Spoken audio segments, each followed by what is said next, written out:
Forecast. So, Mike, there was a lot going on today with that smoke and the haze. What are we expecting for the rest of the weekend? Well, it's good-ish news. So as I've mentioned several times already this evening, this is about as bad as it's going to get. We saw that frontal boundary pass through that really amplified that smoke right around the dinner hour tonight. In fact, as we take a look across Soto right now. First of all, we got a letter W on top of T-Mobile Park. Chris will be down to tell you more about that in a moment, but it's nighttime and you can see haze. That's how proficient it is. And temperatures still a bit on the warm side. That easterly flow did some really weird stuff today, put many of us into the 90s, including out along the coast. In fact, some of our warmest temperatures were out near Forks. South-southwesterly wind is a sign of things to come. We're going to finally see that wind direction start to change, and that is some good news. Taking a look at temperatures, did I mention they're a bit on the weird side? Up towards the north there, especially in Skagit and Whatcom, we've been holding in the mid-50s there, 57 in Bellingham and in Mount Vernon. Down towards Tacoma, we're still holding on to 71, and we've still got some relatively warm temperatures off along the coast there. No marine layer whatsoever. It's been shoved well offshore,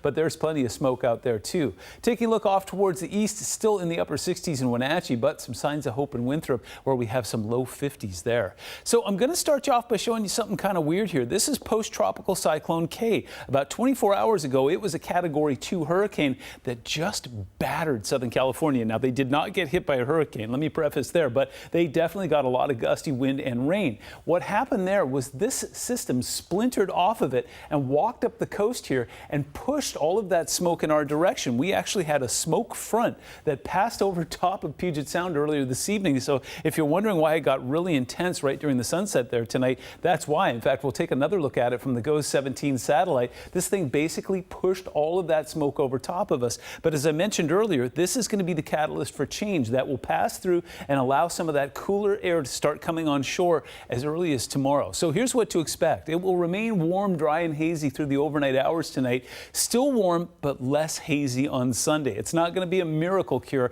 but it will be the beginning of some clearer air starting along the coast and then eventually making its way eastward. Cooling and clearing on Monday. In fact, by the time we get to Monday, things should start to normalize a little bit just in time for the Seahawks home opener on Monday night. Now, we still have that red flag warning in effect. That'll be in place until at least midnight tonight. We did see that humidity get into the teens even earlier this afternoon. I saw it as low as 19% right in Seattle, and all of it having to do with that offshore flow. Speaking of which, we'll put that into motion there, zoom things out, and show you that we continue to see that offshore flow overnight tonight, but we also start to see that coming up from the south. Now, as we fast forward to tomorrow night, right around 7, and we heard Julie Calhoun talking about that, we'll start to see those winds slack over the Cascades, start coming onshore again and putting more moisture into the atmosphere and getting some of that smoke out of here. So we got about another 24 hours to go, and then things should start to normalize. On Sunday, look for less heat, less haze, and then by the time we get to Monday, conditions should be perfect just in time for Monday night and the Seahawks versus the Broncos.